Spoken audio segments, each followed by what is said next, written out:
This is the Leaders on Fire podcast. On this show, we'll be inviting guests in to talk about crucible moments in their lives and unpack how it developed character and perseverance and how they emerged as leaders on fire. We hope that this podcast is an encouragement and an inspiration to you. Today, we have the opportunity to have Michael Poorman, Executive Pastor of Mission Point Community Church, join us on the podcast. Now, Michael is one of my friends. I've known him for a little over a year. We've gotten to know each other well, and he's also the only guy that I know that has run a mini marathon in a donut costume. So, let's welcome Michael to the show.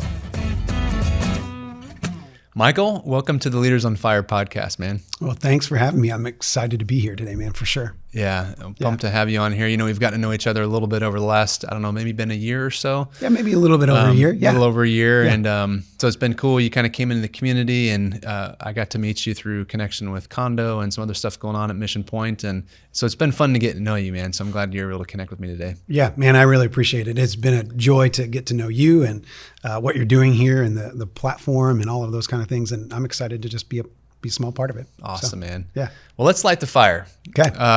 Tell us who this Michael Poorman is. Who are you? Who's your family? And just tell us a little bit about yourself.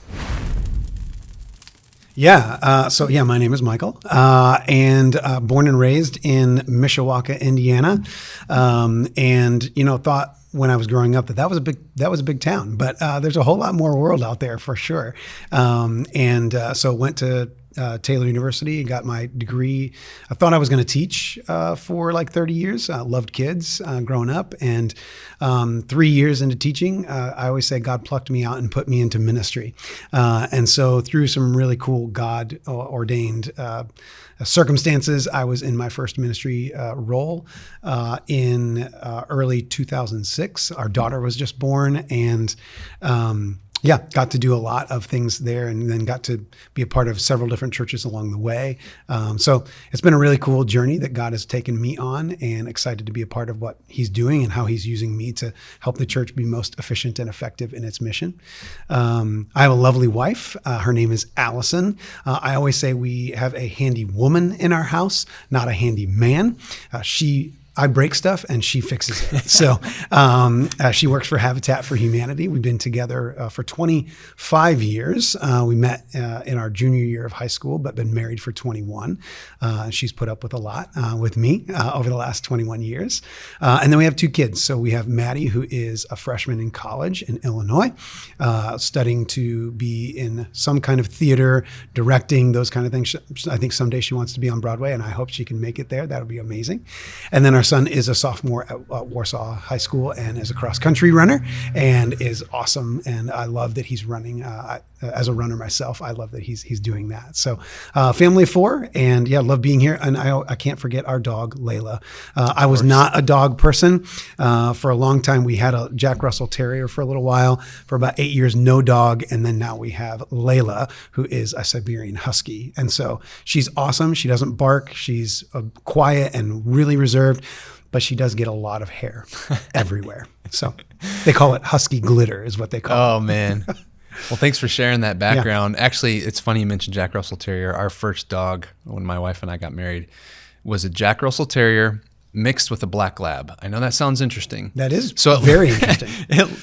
She looked like a black lab, but in the body of a Jack Russell. Wow. How's that? So it's funny because we were living in Tennessee at the time, and I don't know what I was doing. I think I was out doing sales or something in residential sales, and I saw a sign for free dogs. And so I went and looked at them, and they looked like baby black labs, really cute. And so I'm like, oh, this is cool. This is free. I didn't really think much of it. Get her home, and time goes by, and it's like, she never really grew up out of this puppy stage, and it was a Jack Russell personality. Oh man, those dogs are crazy. Yeah, they are crazy. Our dog was named Siesta. Now, somebody had previously named her because she literally would crawl underneath the sheets in the bed and sleep, and that's all she would do. So siesta's nap, right? But man, when someone would come in the door, boom, she was jumping up on them. Yeah. It was crazy. So she was a good dog, but near the end it was rough, and so we didn't have a dog for a while, but now we do again. my family loves the dog. I feel like I still have kind of maybe a love-hate relationship with the dog. Well, ours lasted like 16 or 17 years before she finally croaked, man.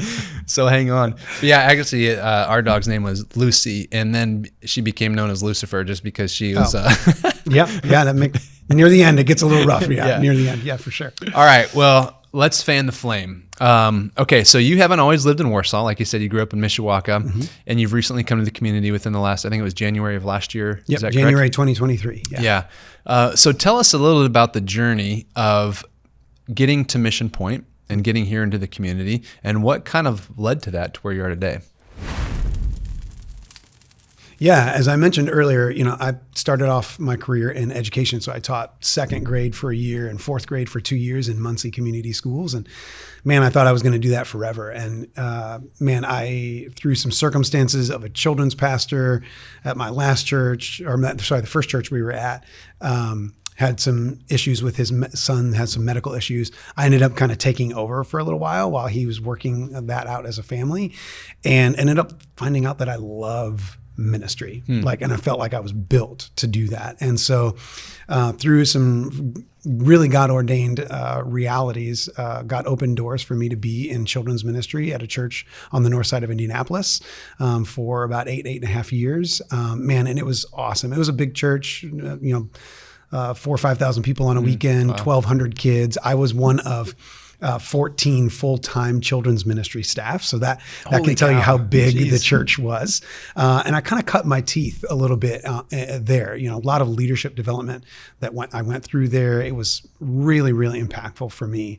It was my first ministry job. So I was just glad to be able to pray with other people while I started doing my job, but was recruiting volunteers and doing things in the children's ministry, and held several different jobs within that organization.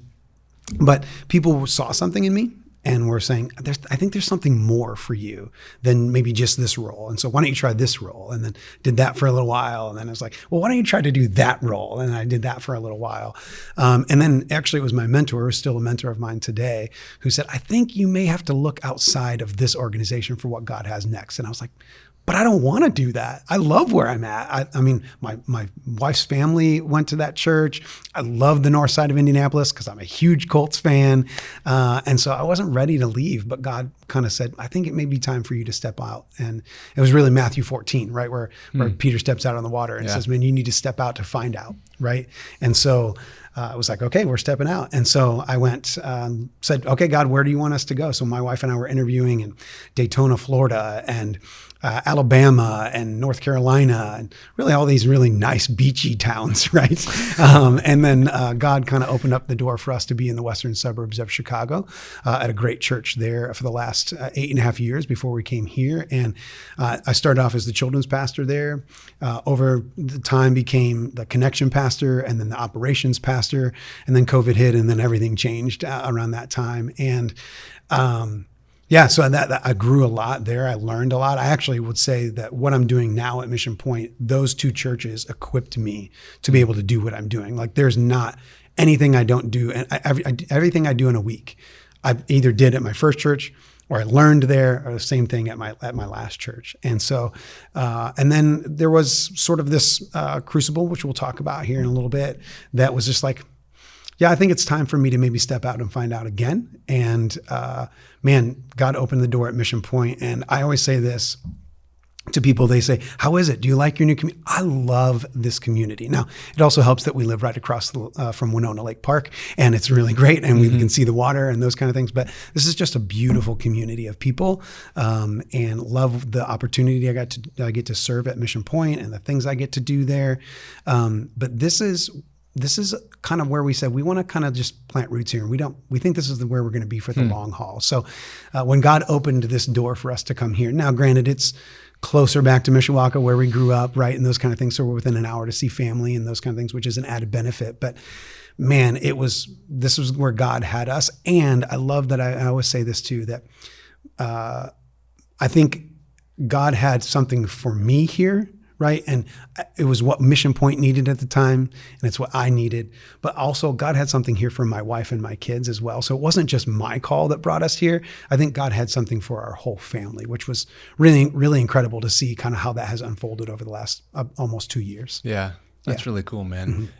Something that sticks out that you said was, I believe when you were transitioning from Indianapolis and you said you were looking at coastal towns and all this other stuff, and it's like, wow, if we're gonna have a chance to move, then let's think of these areas that would be really awesome. Yeah. And then you end up in the western part of Chicago, and then but God always gives us more than we can expect in a better way, right?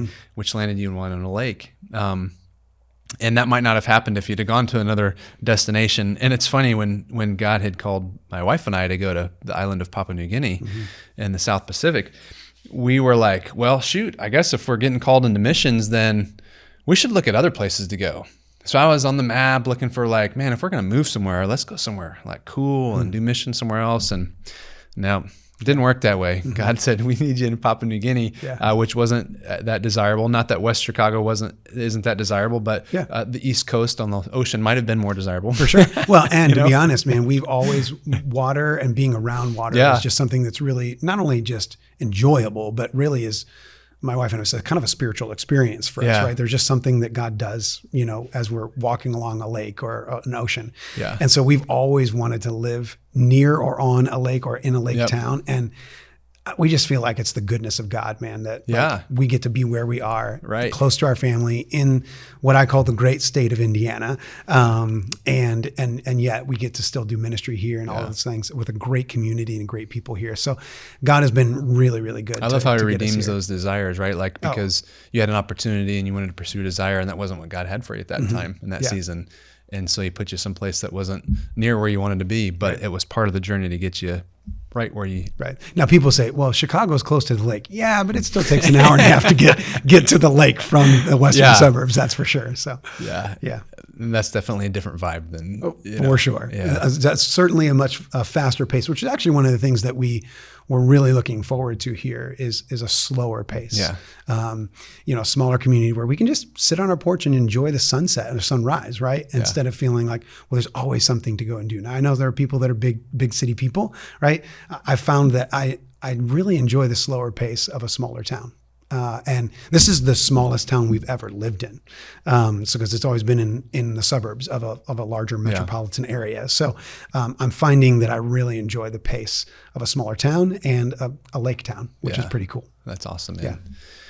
Well, you ready to heat things up a little bit? Sure, let's do it. All right, man. It's time to enter the crucible. So we know that God allows these crucible seasons in our life for a purpose and for a reason.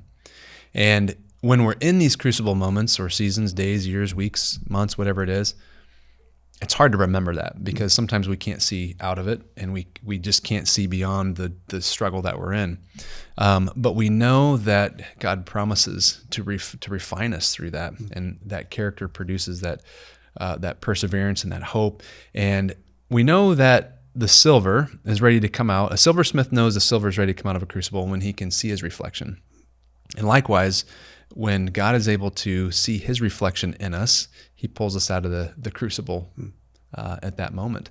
And it's part of his preparation for us, to be more and more like him as we go through life. So kind of teeing that up, talk about a crucible time in your life that was maybe pretty challenging, that God used to refine who you are, refine your character, and really in how you emerged as a leader on fire, a better leader because of it. It's interesting how as you get older, right, your answer to this question might change a little bit, right? Like 10 or 15 years ago, it would have been like, oh yeah, when I moved from this position to that position, or I moved from this church to that church. And although those were difficult decisions to make or things that certainly took a lot of prayer and wisdom and discernment, right? Man, I didn't realize what was coming, right? And so, COVID was tough for everybody, right? It certainly changed the trajectory of our landscape across the globe, right? But for my family in particular, my mother-in-law passed away in a car accident in late 2020. man, totally wrecked us, and it was out of the blue on an amazing, beautiful October day, right? And man, just totally changed the trajectory of our family. So that was, in the midst of already a busy, kind of crazy situation and time in the year in 2020 where everything was in the upheaval. Now our family was also a little bit in upheaval. And I thought that was it. Right. I thought, okay, this is this is the crucible, right? These are those moments that God has been, right? We've heard about the dark night of the soul. We've heard about the crucible, right? This is one of those moments. And although that was tough, there was another one on the horizon that I didn't even see that was coming. And so in the spring of 2021, man, I hit a mental health crisis that I did not see coming. Honestly, I'd never really dealt with mental health in my entire life. To be honest, I couldn't even relate to what people would say, oh, well, I'm depressed or I have anxiety or those kind of things. I kind of was just a pretty happy-go-lucky guy. And if I was dealing with something, I'd just go on a run and I'd feel a lot better, right? But man, it hit me like a ton of bricks. And it was honestly one Sunday afternoon driving home from my father-in-law's house, and it was like, whoosh, it came. And it's just one of those things where you say, well, just stop thinking about that, or just figure it out, or, and it's like, I could not get over that. I couldn't get over. And what it was there was this fear and anxiety in me of becoming my trauma, right? Again, would have never told you I was seeing that coming, had no idea that was even going to be a thought in my mind. And yet it was overwhelming, these intrusive thoughts that were coming to say, what happened to you when you were younger? You're going to become that, right? And the enemy, right, loves to whisper those things in our minds and in our ears. And so I found myself debilitated. Like I found myself not being able to function as a husband, as a dad. I couldn't function at work. And to be honest, like some of this was coming at just, some of these things converge at just the right times, right? I had taken on way too much at work, right? At my church I was working at. I was that person who said, oh, somebody else is leaving. Sure, I'll take that on. Sure, pile that on. So I think that actually may have been part of the reason why this was actually coming. Now I can look back, vision is 2020, right? Hindsight is 2020. But I think I was taking on too much. Everything was hitting with COVID, then everything with my mother-in-law and trying to care for my wife as she was grieving that.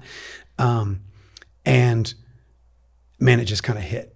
And I realized I have to do something different. So I found myself in a counselor's office, which I had done some counseling previous to that, but it was more around other wounds and other things. This was something that was like, that was before it was like, oh, I feel like I can control this. This one was like, I can't control it. I confided in my wife.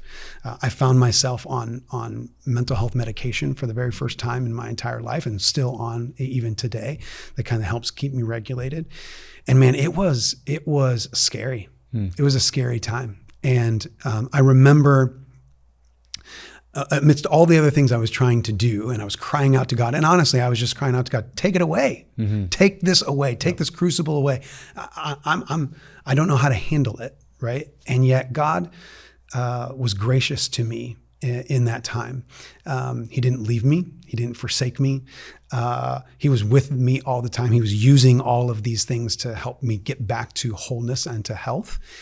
And I remember talking to one of my mentors and a good friend of mine and saying, man, like, do you guys, how can you help me get over this? How can I get better at doing this?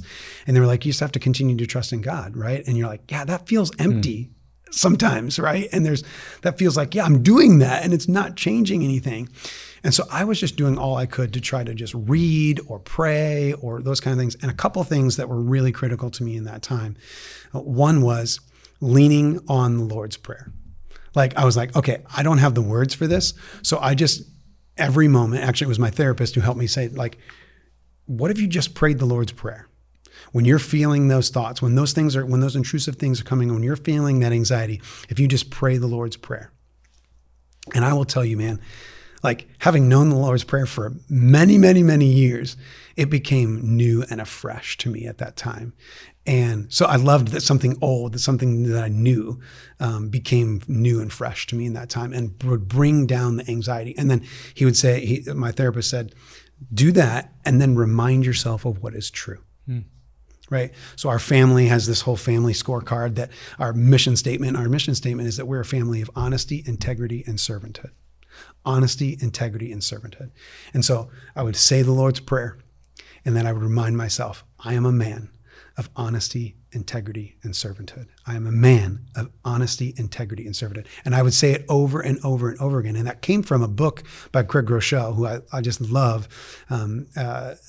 It was called The Trench of Truth, right? He talked about this in his book, Winning the War in Your Mind, right? He said, you have to dig a trench of truth of what is true, because the enemy is going to continue to tell you the lies of the things that you're going to become this, or this is who you are. And it's like, no, I am this. I'm a child of God, and I'm a man of honesty, integrity, and servanthood. And man, it took me probably 9 to 12 months to really come out of it. So it wasn't just like a snap, like, oh yeah, okay, I prayed the prayer, I'm good, I got on the medication. I really wanted it to be a silver bullet, to be quite honest. But it was a slow and long progression around continually submitting myself to these things to kind of come out of the crucible. And man, I will tell you that I look back and I was like, man, that was one of the hardest times of my entire life, probably the hardest thing I've ever had to walk through.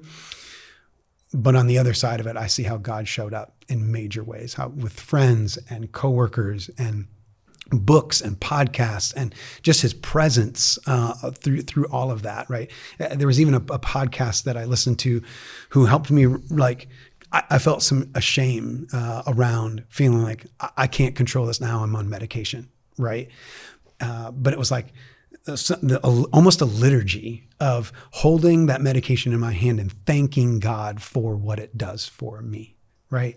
And there's even just those small moments of going, I don't have to hold on to this. Like, God is using all of this, right, for my good and my growth and my development. And now I can actually, on the other side of that, talk a little bit more about mental health. What that is, I've had the opportunity at Mission Point. Actually, one of the very first sermons I got to preach was during a sermon series we called Mind Field. And I got to actually share a little bit of the same story with our congregation. And I've been able to walk the journey with other people, right? And I'm grateful for that what I had to walk through, that very dark kind of, shadow moment that I had to, right? That dark night of the soul, that God has used that to grow me and shape me and have compassion for this area of life that, to be honest, I had really no awareness of before or understanding, and now I have a greater understanding of that.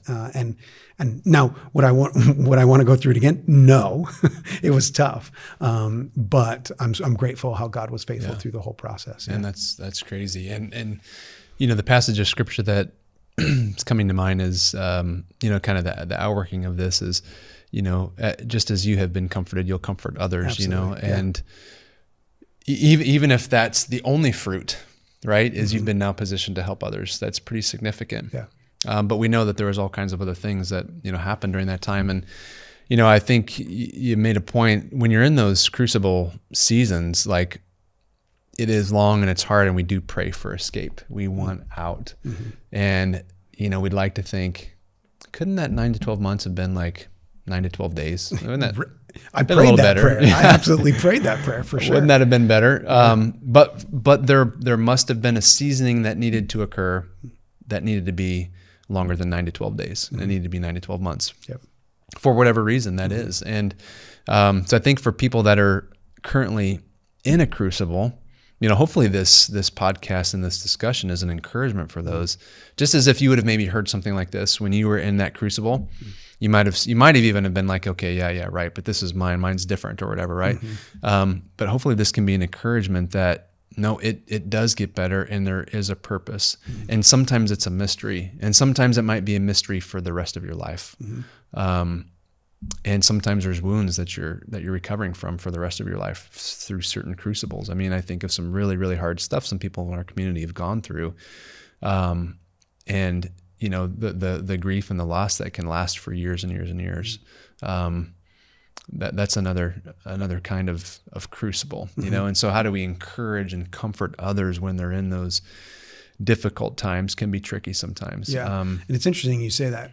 One of the things that my mentor said during that time, which in the moment was like, kind of hit me in a difficult place, but it was helpful in the back end, right? He said, you want a quick solve, right? He goes, but this might be something you just have to manage for the remainder of your life. And I remember feeling like, oh, that feels like such a heavy weight. Yeah. However, it's like, I mean, right? We know that Paul had a thorn in his side, right? And so, right. So I'm like, okay, God, if that's the case, then there's something you want to teach me along the way with this. And if that means I'm managing this, I still believe in your goodness through it all. Yeah. Right. And, I don't know what that's going to look like. But even in that moment, again, that quick solve that we all want, right? When we're going through something difficult, realize there may be some long-term effects or impact or those kind of things. And God may still want to even still use that along the way. Again, we just have to look at it through his lens. Yeah. Well, and ultimately, sometimes these things are about the kingdom come, that it's an eternal perspective and hope that while we're in this world, I mean, there may be people that struggle in a crucible for their entirety of their lives, that just are under intense pressure. They're dealing with something that is very significant. And it creates this longing for heaven, this longing to be with Christ, where the pain and the suffering and all that stuff goes away. So I definitely think there are varying degrees of crucibles, and I'm thankful for the ones that come and go and that we can look back on. And there are some that seem to linger for a long time, and that are very difficult to get through. So I guess the way to wrap this up and kind of transition is, if you were to look at your dependence on God, maybe before, like kind of your perspective on, if I'd have said, hey, Michael, talk to me about your dependence on God before the crucible. And then as you would have come out after that 12-month period, hey, Michael, tell me about your dependence on God now. Just talk about the difference. Was it the same, or did it increase your dependency? Like what happened with that? Yeah, I think that's when you go through those crucible moments, there is, it's transformational, right? There's some change, right? Because you're not who you once were. Yeah. Right.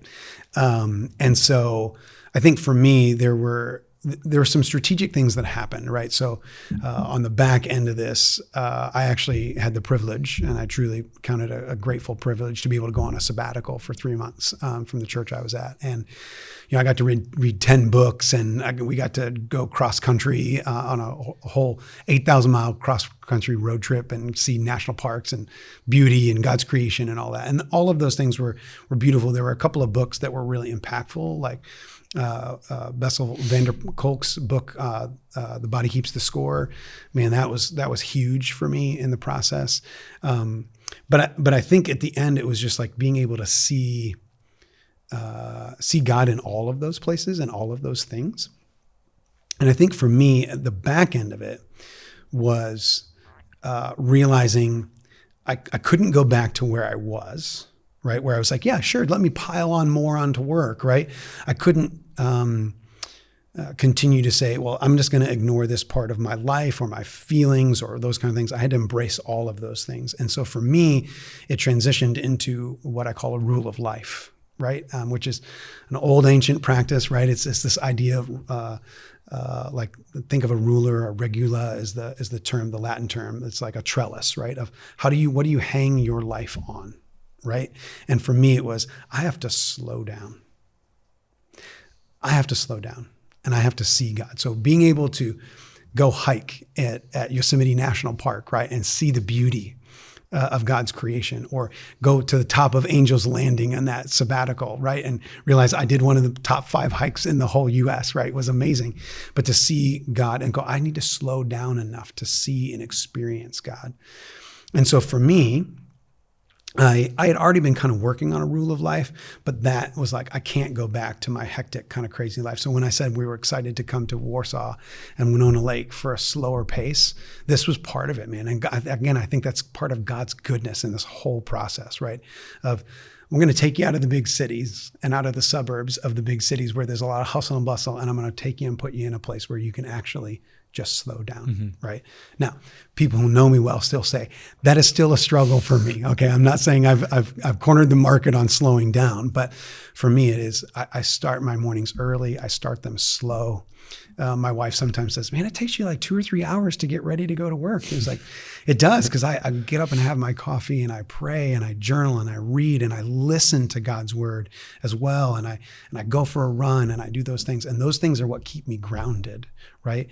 Now, to be fully transparent, there's a little bit of maybe healthy fear of getting back to where I was. But I also feel like these are the practices, these are the spiritual practices that are grounding me in my walk with Jesus, in my dependence on him, right?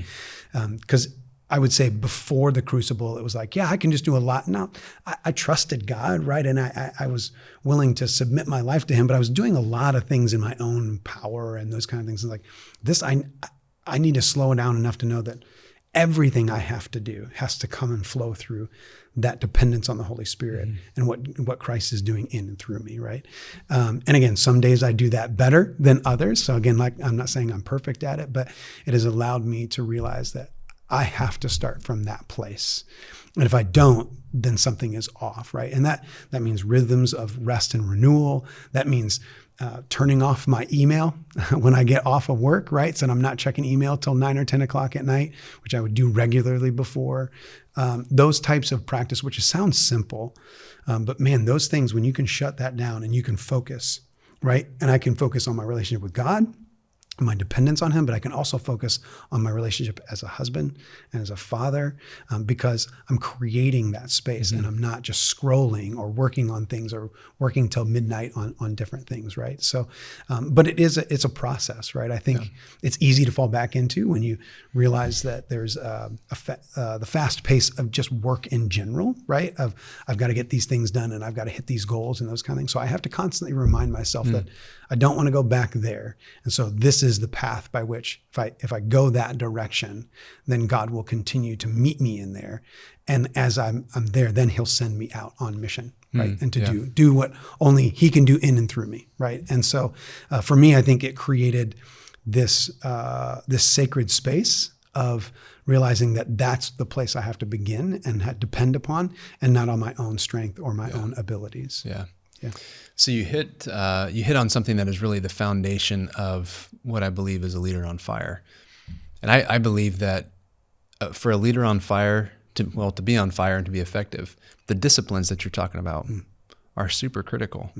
Otherwise you get swept back up into the world and the enemy wants us distracted, and the fruitfulness can begin to get choked out because it creates all kinds of other chaos and things like that. And so, as we kind of wrap up and we talk about this crucible experience that you've had and how it's shaped you, I mean, it sounds like you truly did emerge as a leader on fire with some new disciplines that are continuing to keep that fire stoked. Do you have any comments around that?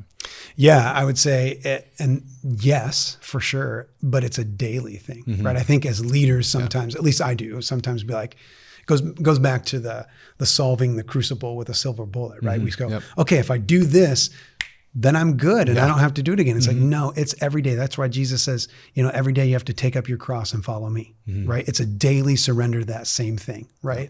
Reminding ourselves that if I'm going to continue to stay on fire, right, I have to continue to put myself in that place where God's going to meet me to continue to light that fire in me, right? And so for me, it's, yes, that's true, but I have to continually remind myself every day that discipline, right? I think you talk about the discipline becomes desire, right?